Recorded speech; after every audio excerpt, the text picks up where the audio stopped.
Mesdames et messieurs, bonjour et bienvenue dans votre journal de 15 heures. Voici les titres de cet après-midi. Dans l'actualité de ce journal, le chef de l'État a présidé les travaux de la 7e séance du Conseil des ministres. Aux Nouvelles Mondiales, un charnier découvert dans le cours d'un hôpital à Khan Younes à Gaza. Les détails dans cette édition des 15 heures.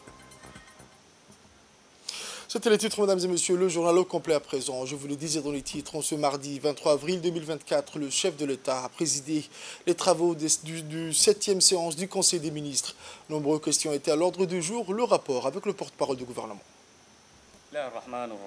Sous la présidence du chef de l'État, son Excellence M. Ismaïl Omar Guelleh, s'est tenue la 7e séance du Conseil des ministres en ce mardi 23 avril 2024. Étaient inscrites à l'ordre du jour 6 questions. La première question concerne un projet de loi portant ratification de l'accord de financement concessionnel relatif au projet d'appui aux filières agro-business de Djibouti.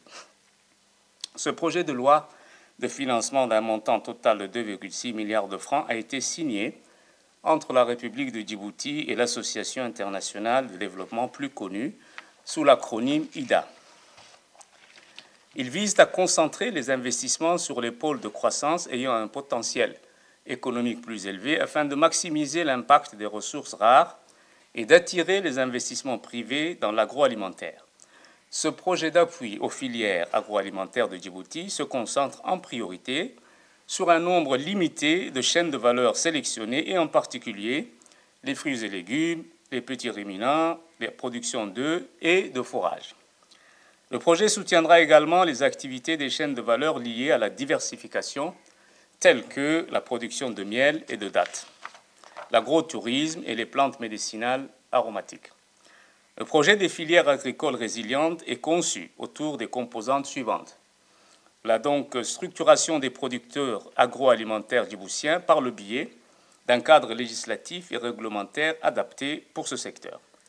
La substitution partiellement des importations alimentaires, l'amélioration de la production, la transformation et la commercialisation du secteur de la production animale, la mise en place des infrastructures et des services publics de base dans les zones rurales et la promotion du transfert des dernières solutions et technologies innovantes. La deuxième question est relative à une communication sur le rapport annuel 2023 des activités de la Commission nationale des marchés publics. Le secrétaire général du gouvernement a fait une communication sur le rapport annuel d'activité 2022-2023 de la Commission nationale des marchés publics, conformément aux dispositions du Code des marchés publics. La commande publique, processus par lequel les organismes publics acquièrent des biens et services via une procédure ouverte et concurrentielle, représente une part significative de l'économie nationale. Elle constitue un socle de l'équité et de la transparence pour une justice sociale et contribue à la création d'emplois, au renforcement de la protection sociale et à l'augmentation des revenus fiscaux. La Commission nationale des marchés publics, conscient de l'importance de l'efficacité, de la responsabilité et de l'intégrité dans la gestion des ressources publiques, a entrepris des réformes majeures au cours des 10 dernières années. Ces réformes ont conduit à une amélioration notable de l'efficacité de la commande publique, notamment par la rationalisation des délais de traitement des dossiers, le renforcement des capacités des membres de la Commission et la mise en place des mécanismes de transparence et de gestion des plaintes. La Commission a validé et attribué 44,8 milliards de francs Djibouti en 2023. Ce rapport annuel d'activité 2023 met en lumière les réformes entreprises, les données statistiques de l'année en cours. Ce rapport vise à informer les décideurs politiques, la communauté des affaires, les chercheurs, la société civile et le grand public sur les activités de passation des marchés. La Commission nationale des marchés publics constitue une plateforme de régulation de la commande publique et de contrôle du système national de passation des marchés, contribuant ainsi à une meilleure gouvernance économique et financière. Enfin, le secrétaire général du gouvernement a souligné que ce rapport était entièrement disponible en ligne. Il s'inscrit aussi dans la volonté des autorités de renforcer la communication et la reddition des comptes et la nécessité de partager avec l'ensemble de nos concitoyens les activités ainsi que les réformes réalisées au cours de l'année 2023. La troisième question concerne un projet de décret portant désignation des membres du Conseil de régulation de l'autorité de régulation multisectorielle de Djibouti. Ce décret a pour objet de nommer les membres qui composeront cet organe conformément à la loi numéro 74 de l'année 2020, 8e législature, en son article 15. Le Conseil de régulation est l'instance délibérante et décisionnelle de l'autorité de régulation chargée de définir et orienter sa politique générale ainsi que d'évaluer sa gestion dans le cadre des missions qui lui sont dévolues. Cette démarche s'inscrit dans le cadre de la mise en place d'une régulation efficace et transparente des différents secteurs concernés afin de promouvoir le développement économique et assurer le respect des normes et des règles en vigueur. Poursuivons à présent avec la deuxième partie de ce rapport, toujours avec Mahmoud Ali Youssouf, ministre des Affaires étrangères et de la coopération internationale et porte-parole du gouvernement. La quatrième question est relative à un projet de loi portant adoption de la politique nationale de la jeunesse et de la culture pour la période 2023-2027. Ce projet de loi sur la politique nationale de la jeunesse et son plan d'action stratégique constitue le cadre de référence permettant d'orienter l'intervention et les efforts de l'ensemble des acteurs en matière de jeunesse et de culture. La politique nationale de la jeunesse a déjà instauré un environnement favorable avec des actions et des programmes en faveur de la jeunesse.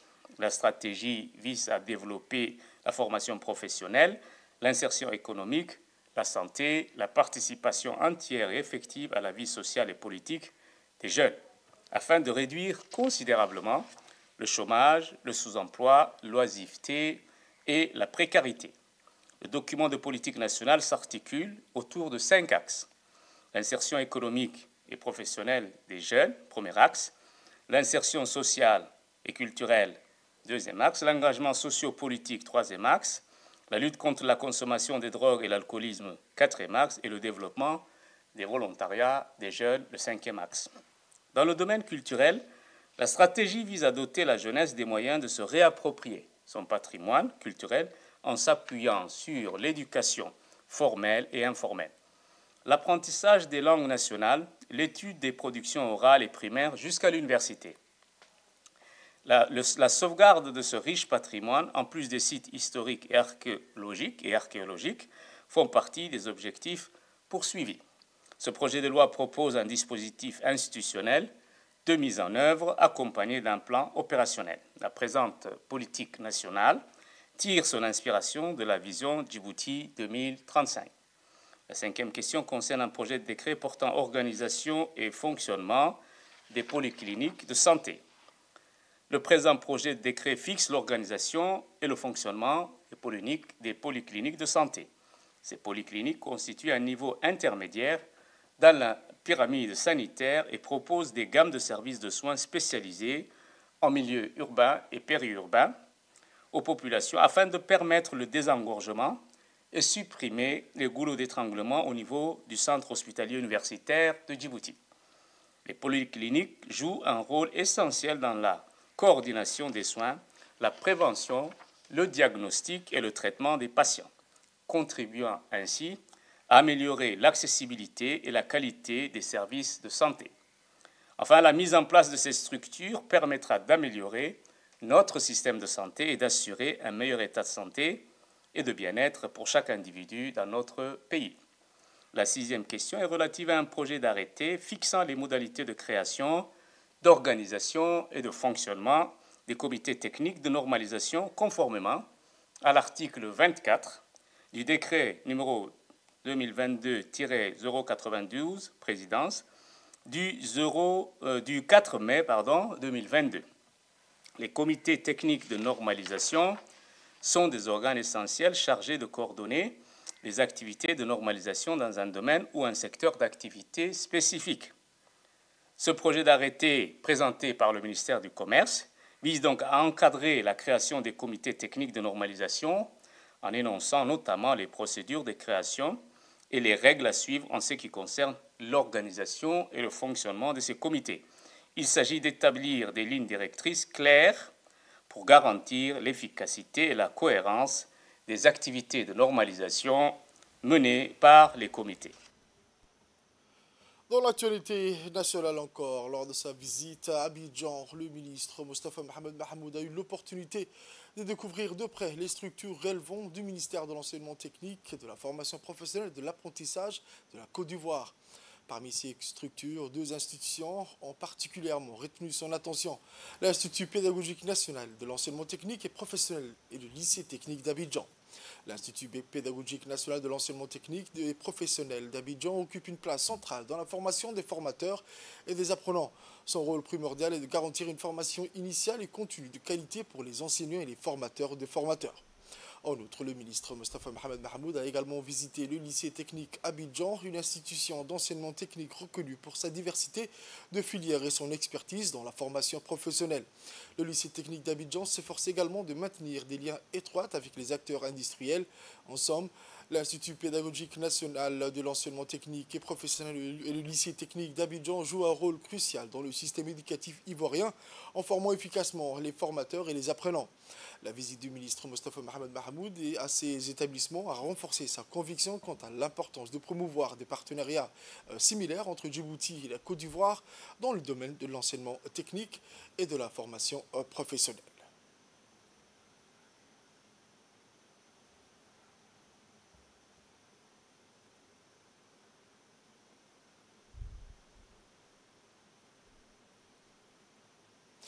Au cours de ces dernières décennies, l'éducation arabe a connu un développement remarquable à Djibouti, grâce aux efforts des écoles privées arabes qui bénéficient d'un grand soutien du président de la République, son Excellence El Hadj Ismaïl Omar Guelleh, et d'une supervision du ministère de l'Éducation nationale et de la formation professionnelle. Les détails dans ce MAC préparé par la rédaction.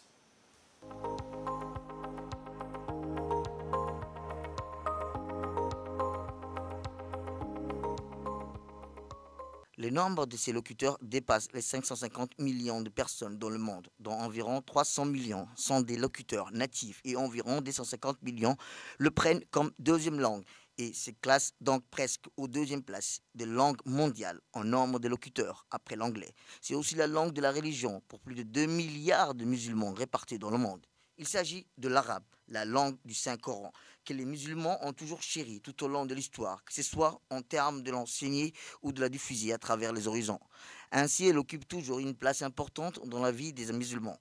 En République de Djibouti, la langue arabe fait l'objet d'une grande attention depuis l'arrivée au pouvoir du président de la République, son Excellence Ismaïl Omar Guelleh, où il a travaillé sans relâche pour promouvoir sa présence. Il a également renforcé, encouragé et soutenu les institutions intéressées par cette langue. Dans ce contexte, les écoles privées arabes supervisées par le ministère de l'Éducation nationale et de la formation professionnelle jouent un rôle central dans l'éducation de la langue arabe en particulier, ainsi que de la culture musulmane en général. Le nombre d'écoles privées en arabe reconnues par le ministère de l'Éducation nationale est de 15 écoles, comprenant des primaires, collèges et secondaires. Ainsi, le nombre d'élèves qui y sont inscrits est au total 2700 élèves. L'Université de Djibouti accueille chaque année les titulaires du certificat d'études secondaires arabes ou bac notamment dans 2 facultés, à savoir la comptabilité et des langues. Leur nombre est actuellement estimé à des centaines d'élèves. L'école islamique Al-Najah est en tête des institutions qui se consacrent à l'éducation des enfants en langue arabe de la maternelle jusqu'à la fin du secondaire.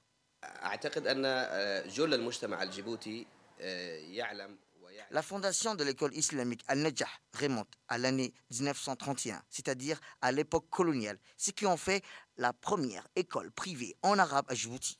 Depuis sa création par feu Ali Kouesh, l'objectif de cette école a toujours été de renforcer la place de la langue arabe au sein de la société djiboutienne.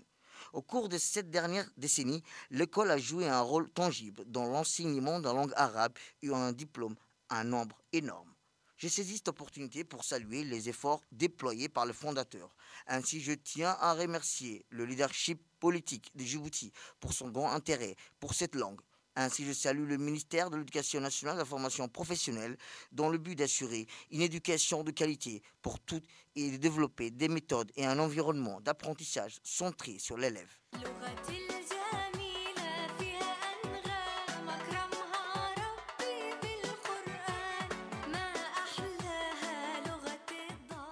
Parmi les autres institutions qui ont laissé leur empreinte sur la trajectoire de la langue arabe à Djibouti, on trouve l'école Al-Ishra, créée il y a plus de 4 décennies comme la première école arabe après l'indépendance. Son siège est actuellement situé à proximité du lycée Guelbetel. Cheikh Mohamed Ousmane Saleh, rahimahullah, et ses compagnons ont pris l'initiative de fonder l'école Al-Irshad en 1978, à une époque où le pays avait grandement besoin d'apprendre la langue arabe. Cet édifice éducatif contribue depuis 46 ans à la diffusion et à l'enseignement de la langue arabe à Djibouti. Le nombre de ses diplômés a atteint plus de 2500 élèves, dont certains d'entre eux occupent aujourd'hui des postes importants dans le secteur public et privé. Je profite de cette opportunité pour exprimer ma gratitude et mes remerciements au président de la République ainsi qu'à la première dame pour leur grand intérêt à promouvoir la langue arabe à Djibouti. Je tiens également à remercier le ministre de l'Éducation nationale et de la formation professionnelle pour avoir dédié une semaine nationale à la langue arabe chaque année à Djibouti. D'autre part, dans une initiative digne de reconnaissance et d'éloge, témoignant de l'intérêt gouvernemental pour la langue arabe, le ministère de l'Éducation nationale et de la formation professionnelle, en collaboration étroite avec l'Association des écoles privées arabes, a célébré la Semaine nationale de la langue arabe en conjonction avec la Journée internationale de la langue arabe. Étaient présents les ambassadeurs des pays arabes à Djibouti ainsi que le président de l'Association des écoles privées arabes, les directeurs de ces établissements éducatifs, outre les cadres du ministère de l'Éducation nationale. لقد صارت اللغة العربية لغة عالمية بالإسلام. La langue arabe est extrêmement importante, riche en vocabulaire grâce à l'islam. Elle est devenue une langue universelle. Elle n'est pas seulement la langue de la pensée, de la littérature, de la philosophie et de la civilisation, mais elle est également l'une des langues les plus répandues et utilisées dans le monde. Dans cette optique, le ministère de l'Éducation nationale et de la formation professionnelle accorde une importance au développement de la langue arabe dans les écoles publiques et privées. Malgré les défis auxquels elle est confrontée, l'engagement des pays arabes et des communautés arabes à promouvoir et à développer l'usage de la langue arabe peut contribuer à préserver sa place et à favoriser son développement à l'avenir. Il est l'heure de l'appel à la prière de Salat al-Asr. On se retrouve dans un instant. Un autre grand format de cette édition de 15 heures sur un complexe médical inauguré récemment par le chef de l'État, son Excellence M. Ismaïl Omar Guelleh, qui se distingue comme une référence incontournable en matière de santé et des technologies de pointe.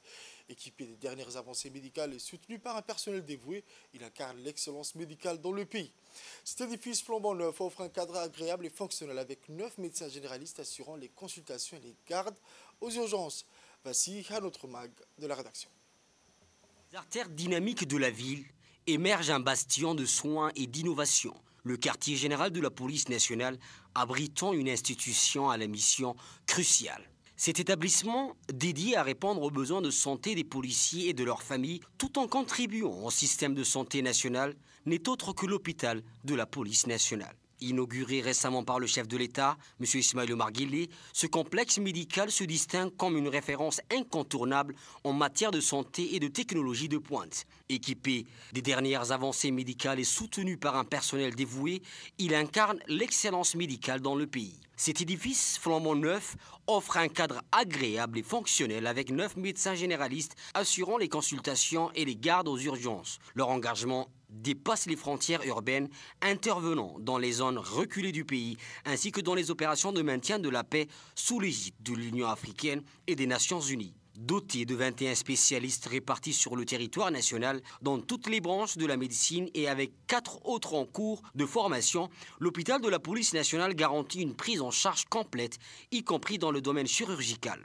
Doté de 95 lits et 5 couveuses, l'hôpital de la police nationale offre les prestations suivantes. Les consultations spécialisées en médecine et chirurgie, les urgences médicales, les hospitalisations pluridisciplinaires, activités opératoires notamment dans les domaines vasculaires, thoraciques, la réparation des malformations des nouveau-nés, les explorations biologiques dans un laboratoire performant dirigé par un expert djiboutien. En plus de ses équipements à la pointe de la technologie et de son personnel dévoué, l'hôpital de la police nationale se démarque par sa diversité de spécialités médicales. Des domaines parfois rares dans le pays sont ici disponibles, offrant aux patients un accès sans précédent à des traitements spécialisés. De la neurochirurgie à la cardiologie interventionnelle, en passant par la traumatologie et la médecine d'urgence, cet établissement propose un éventail complet de services médicaux de classe mondiale. Le ministère de la Femme et de la Famille a organisé ce matin une cérémonie de réception de dons d'équipements bureautiques et informatiques de la part de Kaizen, financée par l'USAID. Une initiative qui s'inscrit dans le cadre du projet de l'USAID axé sur l'engagement de la société civile visant à renforcer les capacités des organisations de la société civile tout en favorisant les partenariats entre les OEC, les ministères et les conseils régionaux des 5 régions de l'intérieur afin de mieux répondre aux besoins des communautés locales. On prépare à cette cérémonie la ministre de la Femme et de la Famille, son Excellence Mme Mona Ousmane Aden, la représentante de l'USAID Mme Nancy Ostrowski, la secrétaire générale du ministère de la Femme et de la Famille, Mme Anissa Hassan Bardon, et la directrice de gestion de projet, Mme Rouria Ahmed. Dans un bref allocution, la ministre de la Femme et de la Famille a souligné l'importance de ces équipements pour le renforcement des capacités opérationnelles du ministère. Discours officiel de Mme Nancy, la représentante de l'USAID à Djibouti a exprimé sa satisfaction quant aux résultats tangibles de cette fructueuse collaboration entre le gouvernement djiboutien et l'USAID. Cet événement souligne l'engagement à long terme de l'USAID en faveur du développement durable pour Djibouti et sa volonté de soutenir les efforts du gouvernement. Et donc hier, lundi 22 avril 2024, lors d'une cérémonie officielle, l'USAID a également fait un don d'équipements bureautiques et informatiques au ministère de la décentralisation. La cérémonie de remise officielle des matériels bureautiques et informatiques a eu lieu dans la salle de réunion du ministère de la décentralisation. La cérémonie a été présidée par le ministre délégué chargé de la décentralisation, M. Qassim Haroun Ali, et a vu la participation de la représentante de l'USAID à Djibouti. Les cadres et les collaborateurs du ministère et la compagnie Kaizen, l'agence d'exécution de ce projet. Ce don généreux s'inscrit dans le cadre du projet d'appui à l'engagement de la société civile dans le processus du développement local financé par le gouvernement américain à travers l'USAID. Le projet de l'USAID a tenu à appuyer et combler les besoins en matériel bureautique et informatique.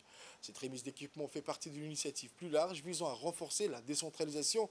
Cette cérémonie souligne également l'engagement indéfectible de l'USAID en faveur du développement local à Djibouti. La cérémonie s'est clôturée par une visite guidée des bureaux équipés du ministère de la décentralisation et une photo de famille.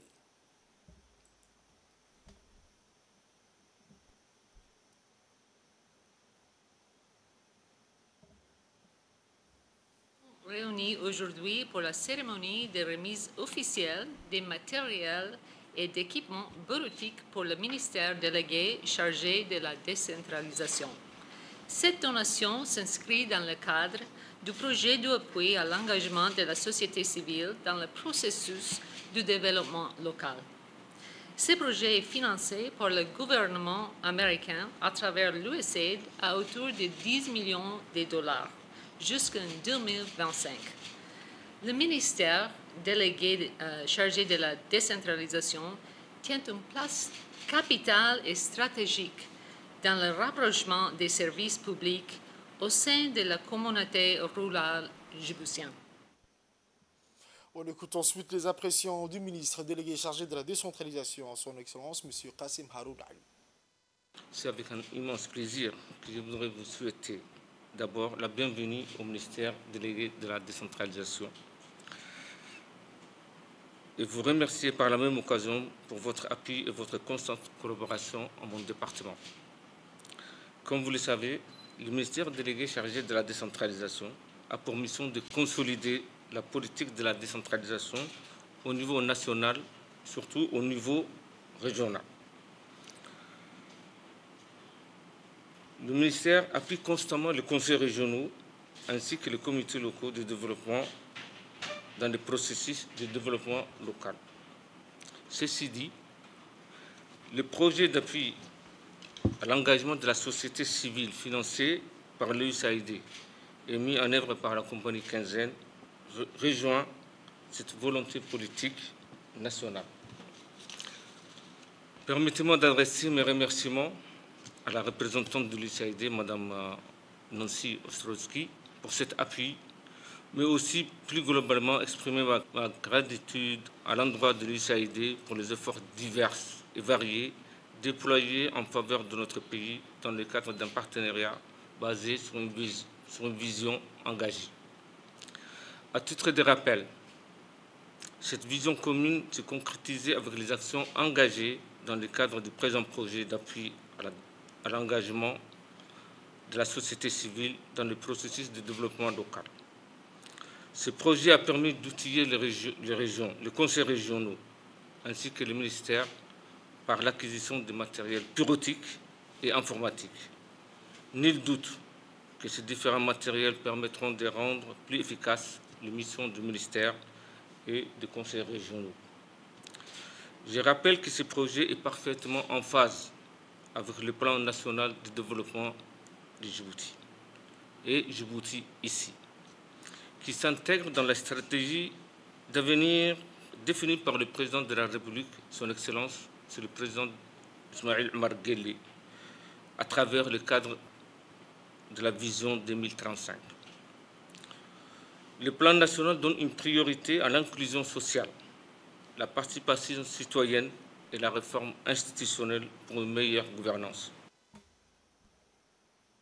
Autre actualité nationale, le directeur général de la Bibliothèque et des Archives nationales avec les responsables des différents départements de son institution, ainsi que le commissaire général du Salon du Livre, ont hier dans la matinée organisé une conférence de presse à la veille de la seconde édition du Salon qui s'y tiendra mercredi le 24 avril 2024. Un événement culturel majeur qui met en lumière les défis et les opportunités du monde de l'édition et de la littérature dans le pays. Rappelons que cette année, le Salon du Livre se concentrera sur 3 objectifs prioritaires cruciaux qui sont entre autres la cherté des livres et l'accès à la lecture, mais aussi la création littéraire et la promotion des langues locales. Donc nous avions interrogé les officiels sur les tenants aboutissants de cet événement qui joue un rôle pivotal dans la promotion des livres, facilitation à l'accès aux livres et par conséquent permettre d'ouvrir des opportunités de rencontre de la population passionnée de la lecture avec les écrivains. Si j'aimerais aussi que vous nous parlez de l'objectif et de l'importance qui revêt cet événement, à la fois pour la population et pour les écrivains. Donc, quels sont les pays qui vont également participer, comment dirais-je, à cet événement qui est d'une importance capitale pour les écrivains, pour, comment dirais-je, les lecteurs et la population dans sa globalité. Cette année, contrairement à la première édition, le salon a été institué par décret présidentiel. Ce projet de décret à l'époque a été entendu en Conseil des ministres le 26 septembre 2023 et il a été signé par le président de la République le 12 novembre 2023. C'était pour avoir à prendre le temps nécessaire pour la préparation de cette deuxième édition. Dans ce décret, plus ou moins tout est dit. Dans ce décret 337 du 12 novembre 2023, sur proposition du ministère de la Jeunesse et de la Culture, ce décret donne l'objectif qui est, par exemple, la promotion du livre et de l'édition dans toutes ses dimensions et genres, c'est-à-dire scientifique, académique, littéraire, scolaire, presse écrite. Tous les domaines sur lesquels un auteur pourrait écrire. Deuxième point, c'est la valorisation de la publication et de son développement. C'est en général les objectifs généraux. Mais le cadre de cette année, c'est, comme il est écrit dans le décret, chaque année, il y a un pays invité d'honneur. L'année dernière, c'était la Somalie. Cette année, c'est l'Éthiopie, la République fédérale démocratique de l'Éthiopie, qui est notre invité, l'invité du salon. Chaque année, il y a un commissaire général. Un commissaire général choisi, désigné par la ministre, par décret bien sûr, par arrêté, par la ministre, et qui appartient à la communauté des professionnels du livre de Djibouti, auteurs, éditeurs, ainsi de suite, tous les professionnels du livre. Et cette année, c'est M. Omar Youssouf Ali, qui est écrivain, conteur, un professionnel également de la chaîne des livres, qui est désigné comme commissaire général des livres. Donc c'est à peu près le cadre. Et le thème choisi cette année, c'est la littérature de jeunesse, de l'oralité à l'écrit. C'est dans la continuité de ces conférences scientifiques que le ministère de l'Enseignement supérieur et de la Recherche de Djibouti a organisé une conférence majeure sur la biotechnologie des substances naturelles et de l'environnement. L'événement s'est tenu dans la salle de conférence du Centre d'études et de recherche de Djibouti, où des experts internationaux ont dispensé des ateliers de formation aux étudiants de l'Institut supérieur des sciences et de la santé, et ceux des différents hôpitaux de la capitale. L'accent a été mis sur l'importance de la recherche dans ce domaine pour le développement durable, la protection de l'environnement et le traitement des maladies. Cette initiative s'inscrit dans le cadre de l'adhésion officielle de Djibouti au Centre de génie génétique, le Centre international de génie génétique et de biotechnologie, une nouvelle étape significative pour notre pays.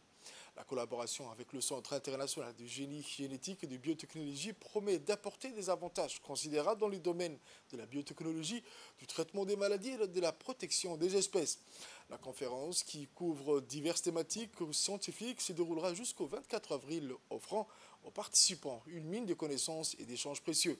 La présence du ministre de l'Enseignement supérieur et de la Recherche à cet événement souligne l'importance que le gouvernement accorde à la recherche scientifique et à l'innovation pour le développement du pays. La conférence également a été marquée par la présence de nombreuses personnalités, notamment des experts venus du Maroc et de l'Inde, ainsi que des chercheurs et scientifiques djiboutiens. On écoute à présent le docteur Djaloudine. Voici ses explications. Dans le cadre de cette série de conférences avec le Centre international de génie génétique basé à Trieste en Italie. C'est aussi l'occasion pour nous de vous annoncer que Djibouti fait partie aujourd'hui officiellement de l'ICGEB, ce centre international basé à Trieste en Italie, traitant donc de tout ce qui est de la génie génétique et de l'ingénierie génétique, et qui est un organe en fait allié au système des Nations Unies. Ce centre est aussi appuyé par deux autres centres dans le monde. Le second se trouve à New Delhi, en Inde, et le troisième en Afrique du Sud. Et il y a une coopération internationale de nombreux pays dans le monde qui permettent justement de faire ce domaine de la recherche scientifique se développer et être bénéfique à l'individu et à l'environnement. La conférence aujourd'hui au CERD, qui est donc organisée par l'ICGEB et Djibouti à travers le CERD, mais en particulier l'Institut de recherche médicinale, dirigé par Dr Fatouma Abdul-Latif, va donc permettre à vous, étudiants, à vous, partenaires du ministère de la Santé, à vous, partenaires enseignants-chercheurs de l'université, ainsi que les chercheurs du CERD, avec la présence donc de nos partenaires internationaux à travers l'ICGEB, le docteur Pawan, qui vient de l'Inde, et le docteur Tarek, qui vient du Maroc, avec qui nous travaillons déjà de longue date. Le vendredi 19 avril 2024, son Excellence, le Président de la République, M. Ismaïl Omar Guelleh, a officiellement lancé le 3e recensement général lors d'une cérémonie marquante à Djibouti. Cet événement historique a été suivi avec attention par toute la nation. À Obok, le préfet de la région d'Obok, M. Moussa Aden Migane, et le président du conseil régional, M. Mohamed Hamad Ismail, ont procédé dans la matinée du samedi 20 avril au coup d'envoi du recensement de l'ensemble de la population vivant sur toute l'étendue du territoire de la région d'Obok. Ce recensement, le 3e de son genre, est une manifestation de l'engagement du gouvernement envers le bien-être de ses citoyens. Il vise à recueillir des données précises et actualisées sur la population, fournissant ainsi une base solide pour l'élaboration de politiques et la planification de programmes visant à améliorer la qualité de vie de tous les habitants. Les autorités locales exhortent les résidents à participer pleinement à ce processus vital, soulignant l'importance de leur contribution pour garantir des données fiables et représentatives. La réussite de ce recensement dépend de la collaboration de chacun et chaque voix compte dans la construction d'un avenir meilleur pour Djibouti et ses habitants. Toujours dans l'actualité nationale, l'Association nationale de collectivités locales de Djibouti, connue dans son acronyme l'ANCLD, a organisé avec succès la caravane de l'ANCLD, une tournée de sensibilisation visant à informer et mobiliser les conseils régionaux et communaux. C'est dans le cadre du projet de la société civile à la gouvernance et au développement local à Djibouti, exécuté par l'AIMF, sur financement de l'Union européenne, que l'étape d'Obok de cette tournée a eu lieu le 22 avril 2024. Cette rencontre a été conduite par le président du conseil régional d'Obok, accompagné par le président du conseil régional de Dikil et le président de la commune de Balbala. Toute l'équipe du projet de l'AIMF et la représentante du ministère de la décentralisation étaient aussi de la tournée. Cette caravane a rassemblé les élus locaux d'Obok, les sages de la région, les représentants des différents services déconcentrés, mais aussi les responsables des associations actives, soit environ une soixantaine de participants. Pendant cette tournée, des sessions de sensibilisation et d'échange ont été tenues pour mettre en lumière les défis de la décentralisation et les obstacles auxquels les collectivités locales sont confrontées. La participation active et enthousiaste de tous les intervenants combinés à l'accueil chaleureux de la population ont contribué à faire de la caravane de l'ANCLD un succès incontestable. Cette association demeure engagée à soutenir les conseils régionaux et communaux dans leurs efforts pour promouvoir un développement local durable et inclusif.